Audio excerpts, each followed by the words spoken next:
नमस्कार. पुस्तकाचे नाव एक होता कारवर, लेखिका वीणा गवाणकर. पुढील भाग. जगाच्या कानाकोपऱ्यातून लोक त्यांचं मार्गदर्शन मिळविण्यासाठी धडपडत होते. आपल्या पंचवार्षिक योजनेच्या कामी शेतीविषयक सल्ला देण्यासाठी रशियाने आमंत्रण दिलं होतं. मेक्सिकोचे खाण मालक त्यांना पाचारत होते. वेस्ट इंडिजला आपल्या उत्पादनाचा दर्जा उंचावण्यासाठी डॉक्टर कार्वर यांची अमूल्य मदत हवी होती.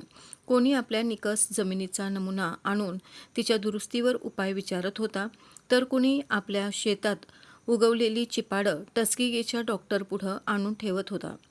एकदा तर कमालच झाली. एकाने आपला अर्धांगवायूने लुळा पडलेला मुलगा त्यांच्यासमोर ठेवला. एक नवं प्रश्नचिन्ह. आत्तापर्यंतच्या त्यांच्या संशोधनाने शेंगदाणा तेलात काही औषधी गुणधर्म आहेत याबद्दल त्यांची खात्री झाली होती. आपल्या विद्यार्थी दशेतील हस्तकौशल्याला शेंगदाणा तेलाची जोड देऊन बऱ्याच जणांची किरकोळ दुखणी, वेदना दूर करून कमकुवत स्नायू पुन्हा कार्यक्षम बनविण्यात त्यांनी यश मिळवलं होतं. मध्यंतरी डॉक्टर कार्वर यांनी एक सौंदर्य प्रसाधन तयार केलं होतं. शेंगदाण्यापासून तयार केलेलं फेस क्रीम त्यांनी आपल्या सहकारी शिक्षकांना वापरायला लावलं होतं. काही दिवसांनी त्या शिक्षिकांनी तक्रार केली होती, "डॉक्टर साहेब, तुमचं क्रीम फार छान आहे, पण त्यामुळे की नाही चेहऱ्याचे स्नायू हळूहळू मांसल आणि गुबगुबीत होत जातात, गाल गोबरे दिसतात." ती तक्रार प्राध्यापक कार्वरना आठवली. त्यांची कळी खुलली. चेहऱ्याचे स्नायू गुबगुबीत करणाऱ्या मलमासारखं काहीतरी तयार करायला हवं. पण या मुलाचे जॉन्स्टनचे पाय साफच लुळे आहेत. कार्वरने जॉन्स्टनच्या आईवडिलांना कसलंच आश्वासन दिलं नाही, पण आपल्या उपचारांना तातडीने सुरुवात केली. मिशिगन इथे भरलेल्या तृतीय राष्ट्रीय केमर्जी सभेत त्यांनी अनेक स्लाइड्सद्वारे लोकांना दाखवून दिलं की त्यांच्या उपचारामुळे लुळा जॉन्स्टन कुबड्यांच्या आधारे हळूहळू चालू लागला आणि आता तोच मुलगा प्रदीर्घ उपचारानंतर कॉलेजच्या बेसबॉल आणि फुटबॉल संघातील खेळाडू म्हणून चमकतो आहे. निर्जीव व अकार्यक्षम स्नायू पूर्ववत कार्यक्षम बनवणं हा या भुईमुगेतला गुणधर्म आहे किंवा नाही याचा निश्चित दावा मी करू शकत नसलो, तरीही गेली काही वर्ष मी सातत्याने त्या तेलाचं मालिश करून अनेक रुग्णांना आराम मिळवून दिला आहे, हे मात्र निश्चित.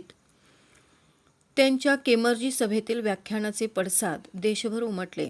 देशाच्या कानाकोपऱ्यातून अर्धांगवायूने ग्रासलेल्या मुलांचे आईबाप डॉक्टर कार्वर यांच्याकडे आपल्या मुलांना आणू लागले. त्यांची एवढी गर्दी असे की सुट्टीचा एकमेव रविवारही रुग्णांवर उपचार करण्यात जाऊ लागला. खेरीज या बाबतीत सल्ला विचारणारी, अडचणी सांगणारी पत्र असंख्य असत. महिन्याला 1,500 ते 2,000 पत्र या विषयावरची असत. जवळजवळ 250 रुग्णांवर त्यांनी उपचार केले. पैकी काही रुग्णात बरीचशी सुधारणा झाली होती, तर उरलेले रुग्ण संपूर्णतः बरे झाले होते. हा त्यांचा हातगुण की तेलगुण हे वैद्यकीय क्षेत्रातील तज्ज्ञही एकमताने ठरवू शकले नाहीत. डॉक्टर कार्वर स्वतः वैद्यकीय शास्त्रज्ञ नसल्याने तेही आपल्या या उपचाराचं अधिकृत समर्थन देऊ शकत नव्हते. 1932 मधील पोलिओच्या भयानक साथीत संपूर्ण अमेरिकेत हजारो मुलं लुळी झाली. दक्षिणेतील निग्रो किंवा गोरी मुलं डॉक्टर कार्वर यांच्याकडून उपचार करून घेण्यासाठी तर येत होतीच, पण उत्तरेच्या अगदी कानाकोपऱ्यातूनही अशी मुलं टस्किगीला आणली जात. अशी लुळी मुलं मांडीवर घेऊन आपली पाळी येण्याची वाट बघत कित्येक लोक डॉक्टर कार्वरांच्या दाराशी रांगेने बसलेले असत. त्यांच्या या उपचारावर साऱ्या देशाचे लक्ष केंद्रित झालं होतं. जॉर्जियात एक मोठं पोलिओ क्लिनिक होतं, परंतु तिथे निग्रो मुलांची वर्णी लागत नव्हती. परिणामतः 1939 साली नॅशनल फाउंडेशन फॉर इन्फंटाईल पॅरालिसिसने प्रचंड निधी जमवून टस्किगीत पोलिओ सेंटर उभारण्यात मदत केली. तिथे अस्थितज्ञ डॉक्टर शेनॉल्ट यांची संचालक म्हणून नियुक्ती झाली. डॉक्टर कार्वर यांच्या मसाज कौशल्याविषयी डॉक्टर शेनॉल्ट म्हणतात, त्यांना शरीरशास्त्राचं सखोल ज्ञान होतं. त्यांच्या बोटांना मृत स्नायू कळत. एखाद्या निष्णात फिजिओथेरपिस्टपेक्षाही अधिक कौशल्य त्यांच्या हातात होतं. पण इतकं असूनही एखादा निगर म्हणून अवहेलना करून मन दुखवायला तयार असेच. एक असाच आडदांड गोरा रांग मोडून रोगी तपासण्याच्या खोलीत घुसला. डॉक्टर कार्व्हर एका लहान मुलाला तपासण्यात व्यग्र होते. माझा पाय दुरुस्त करा.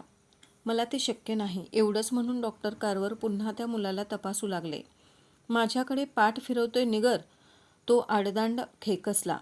100 मैलांवरून आलो पाय दुरुस्त करून घ्यायला, तो काय नकार ऐकण्यासाठी? काही चांगलं कारण सांग. डॉक्टर कार्व्हरना असले तमाशे आवडत नसत.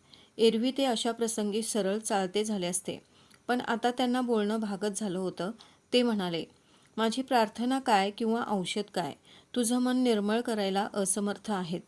डॉक्टर कार्व्हर यांनी आपल्या या शेंगदाणा तेलाचं पेटंट कधीच घेतलं नाही. उलट किफायतशीर दरात ते गरिबातल्या गरिबाला कसं उपलब्ध होईल याचाच त्यांनी विचार केला. याच सुमारास जॉन्स हॉपकिन्स युनिव्हर्सिटीने त्यांच्या मार्गदर्शनाखाली उष्णकटिबंधातील अर्धपोटी मुलांसाठी शाकाहारी पूर्णान्नाची भुकटी तयार केली आणि कित्येक अर्धपोटी मुलांना सैनिकांना जीवदान दिलं.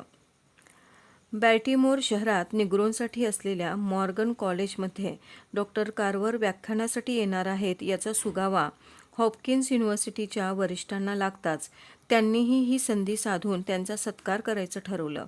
पैसा व कीर्ती या दोन्हीकडे पाठ फिरवून अव्याहत प्रयत्नशील राहिलेल्या या निग्रो तपस्व्याचा सत्कार करण्याची योजना आखली गेली.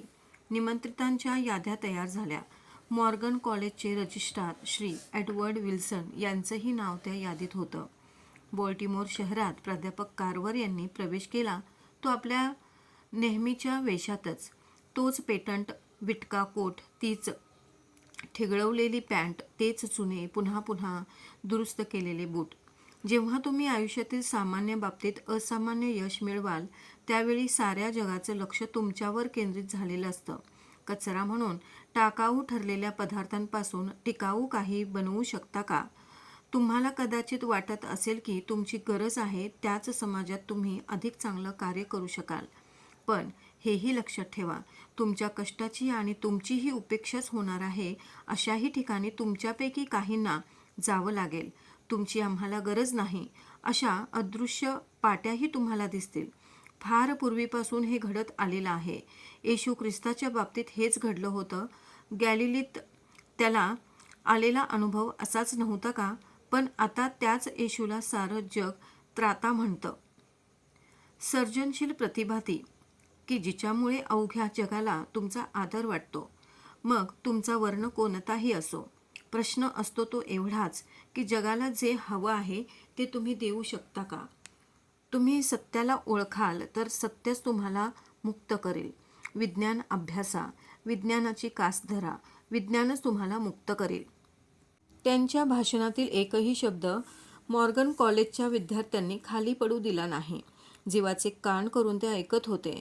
टाळ्यांच्या गजराने सारं सभागृह निनादत होतं.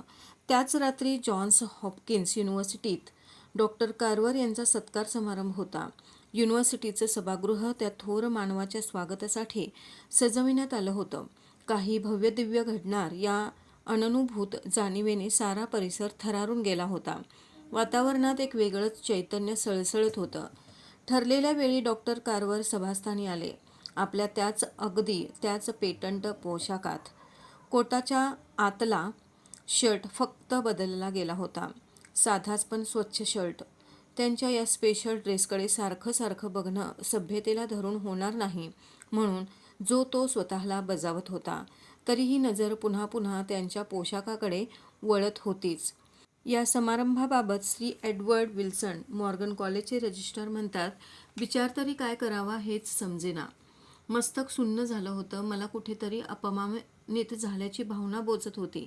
पण थोड्याच वेळात हास्याच्या लाटा सभागृहाच्या एका टोकापासून दुसऱ्या टोकाकडे सरकू लागल्या.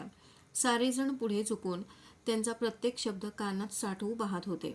विविध विषयांवर ते अगदी आरामात, सहजतेने आणि अगदी खुमासदार शैलीत बोलत होते आणि बाकीचे आम्ही आमच्या खळ मारलेल्या कडक शर्टात, ताठ कॉलरीत, नवीन चावऱ्या बुटात आम्ही अस्वस्थ होतो. हे महाशय समोर मांडलेल्या रुचकर खाद्यपदार्थांचा प्रसन्नतेने आस्वाद घेत होते. विश्वातल्या चमत्कारांवर भाष्य करत होते. मधूनच एखादा विनोदी किस्सा ऐकवत होते. त्यांच्या सौम्य चेहऱ्यामागचं बुद्धी चापल्य क्षणाक्षणाला जाणवत होतं. आम्हीच आमच्यावर लादून घेतलेल्या कृत्रिम शिष्टाचारामुळे होणारी आमची कोंडी पाहून ते मनोमन हसत होते. पण खरा थोर माणूस आम्हाला हसून आमच्या ताणलेल्या वृत्ती शिथिल करण्यात त्यांनी यश मिळवलं. पण दुसऱ्या एका प्रसंगी मात्र डॉक्टर कार्वरांची मोठीच पंचायत झाली. जॉर्जियाचे उद्योगपती श्री ह्युस्टन यांनी डॉक्टर कार्वर यांचा बनवून घेतलेला कांस्य पुतळा टस्केगी संस्थेला अर्पण करण्याचा समारंभ होता तो. 1933 सालची ही गोष्ट. टस्केगी संस्थेत या समारंभाची जोरदार तयारी चालू होती. कार्यक्रमांच्या तालमी चालल्या होत्या. ठिकठिकाणच्या बड्या आसामी या समारंभाला उपस्थित राहणार असल्याने वातावरणात विलक्षण उत्सुकता होती. सगळ्यांचा उत्साह उतू जात होता. शांत होते ते डॉक्टर कार्व्हर. सगळी तयारी व्यवस्थित जमली खरी, पण या महाशयांच्या पोशाखाचं काय करावं? साऱ्यांना अडचणीत टाकणारा आणि कधीच न सुटणारा प्रश्न. शेवटी संस्थेच्या काही वयस्कर मंडळींनी मनावर घेतलं. दादाबाबा करून समारंभास साजेसा पोशाख शिवणं डॉक्टर कार्व्हरना भाग पाडलं. समारंभाच्या दिवशी मोठ्या मिन्नतवारीने तो नवा पोशाख त्यांच्या अंगावर चढवण्यात यश मिळवलं. समारंभाला सुरुवात झाली. व्यासपीठावरून त्यांच्यावर स्तुतिसुमनं उधळली जात होती. त्यांच्या कर्तृत्वाचे, अदम्य जिद्दीचे पोवाडे गायले जात होते. इतके डॉक्टर कार्व्हर आपल्या नव्या पोशाखात अस्वस्थपणे चुळबुळत होते. खास शिवलेल्या चुनीदार झग्यात घुसमटत होते. जसजसा टाळ्यांचा कडकडाट वाढत होता तसतशी त्यांची अस्वस्थ चुळबुळ वाढत होती. सभेला अभिवादन करण्यासाठी ते उभे राहिले. टाळ्यांच्या कडकडाटाने सभामंडप हादरला. व्यासपीठावर उभा होता एक ज्ञानवृद्ध वयोवृद्ध तपस्वी. आपल्या घोळदार पोशाखात अवघडलेला, त्रासलेला ते कसेबसे म्हणाले, हा असला पोशाख मी कधी परिधान केलेला नाही, त्यामुळे मला काहीच सुचत नाही. जन्मात पुन्हा कधीही मी असलं पेहरणार नाही. आपला घोळदार पोशाख दोन्ही हाताने सावरत ते व्यासपीठ सोडून तडक आपल्या खोलीवर आले. नेहमीचा पेटंट पोशाख चढविला आणि प्रयोगशाळेत चालते झाले. धन्यवाद.